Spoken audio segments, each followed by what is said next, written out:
Bandura,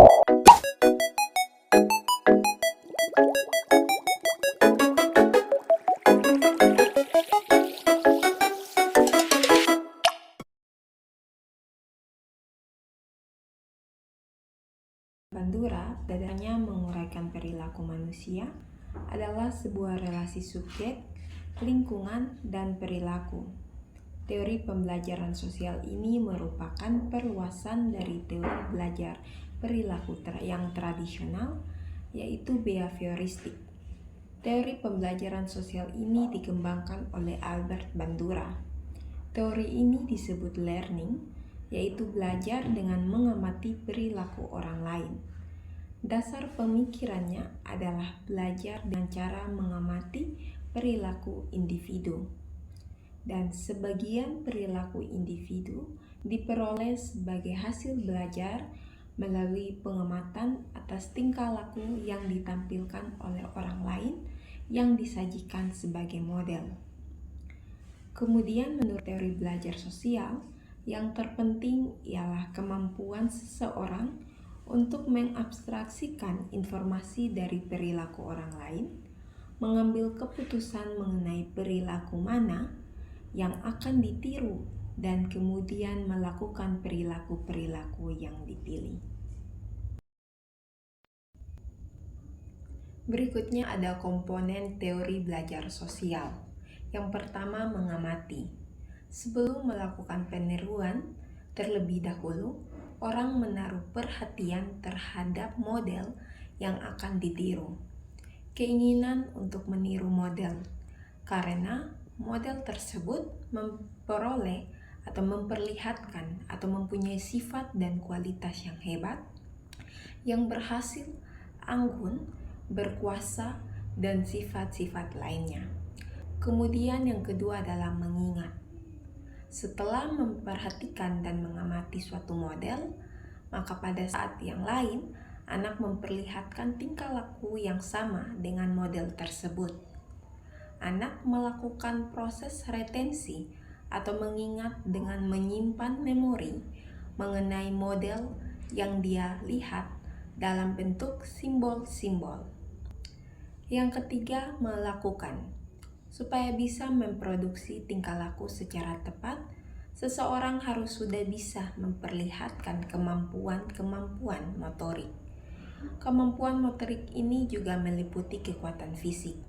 Jadi, setelah mengingat apa yang dilihat, dapat membuat anak untuk melakukan hal tersebut. Yang keempat, mengulang.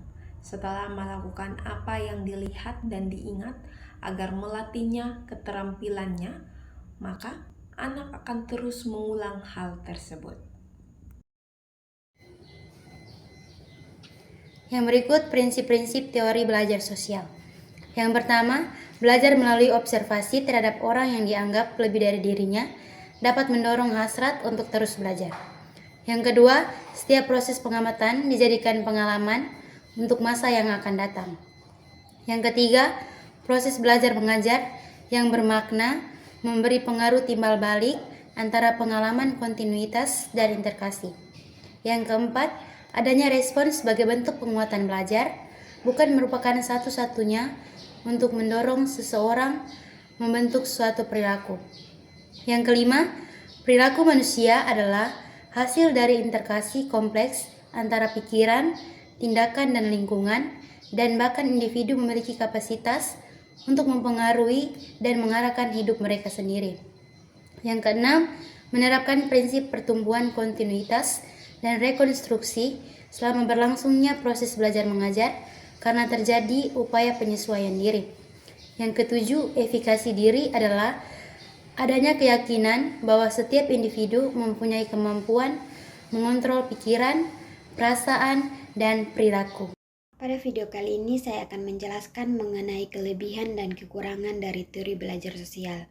Jadi yang pertama, kelebihan teori belajar sosial ada 3, yaitu yang pertama fokus pada interaksi sosial. Jadi teori ini menekankan bahwa manusia belajar tidak hanya dari pengalaman langsung, tetapi juga dari mengamati orang lain di sekitarnya atau observasi learning. Ini sangat relevan dalam konteks pendidikan dan kehidupan sosial sehari-hari. Yang kedua, aplikasi praktis. Jadi teori belajar sosial bisa diterapkan dalam berbagai bidang seperti pendidikan, psikologi, bimbingan konseling, dan bahkan media massa. Contohnya, guru dapat menjadi model yang baik agar siswa meniru perilaku positif. Yang ketiga, penekanan pada kognisi. Jadi tidak seperti teori behavioristik yang hanya melihat stimulus dan respon. Teori ini memperhatikan proses mental atau kognitif seperti perhatian, pengingatan, dan motivasi dalam proses belajar. Selanjutnya kekurangan. Jadi kekurangan dari teori belajar sosial ada 3. Yang pertama, kesulitan dalam mengukur proses kognitif. Karena teori ini melibatkan proses mental yang tidak tampak secara langsung. Sulit untuk mengukurnya secara objektif sehingga bisa menimbulkan kesulitan dalam penelitian. Yang kedua, ketergantungan pada model. Individu cenderung sangat tergantung pada model yang diamatinya. Jika model tersebut tidak tersedia atau berperilaku negatif, maka proses belajar bisa terganggu atau menyesatkan.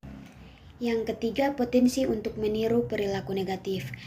Karena proses belajar melalui pengamatan, individu juga berisiko meniru perilaku buruk dari lingkungan atau media, misalnya kekerasan dalam film atau media sosial.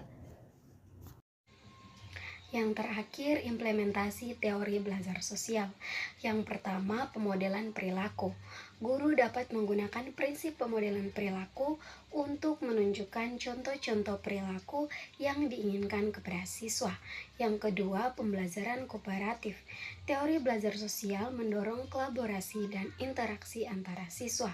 Pembelajaran kooperatif dapat diterapkan di dalam kelas dengan memberikan tugas kelompok atau proyek yang memungkinkan siswa bekerja sama. Yang ketiga, pembelajaran melalui pengamatan. Siswa dapat belajar melalui pengamatan dan mengamati perilaku orang lain dalam situasi pembelajaran. Dan yang keempat, pemberian umpan balik. Guru dapat memberikan umpan balik yang efektif kepada siswa dengan mengacu pada prinsip belajar sosial.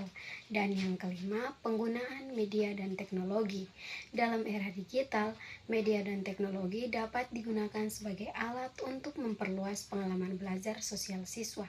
Misalnya, melalui video pembelajaran atau platform daring, siswa dapat mengamati dan belajar dari contoh-contoh perilaku yang diinginkan.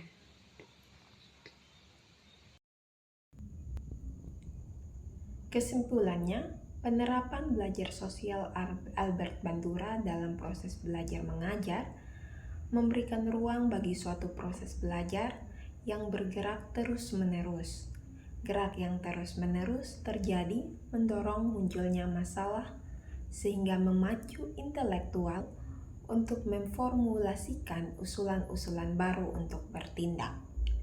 Konteks pembelajaran pertama mementingkan pengaruh lingkungan, mementingkan kebagian-bagian, mementingkan peranan reaksi, mengutamakan mekanisme terbentuknya hasil belajar melalui prosedur stimulus respon.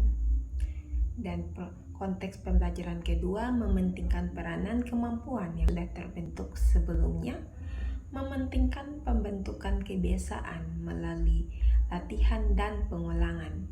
Hasil belajar yang dicapai adalah muncul perilaku yang diinginkan.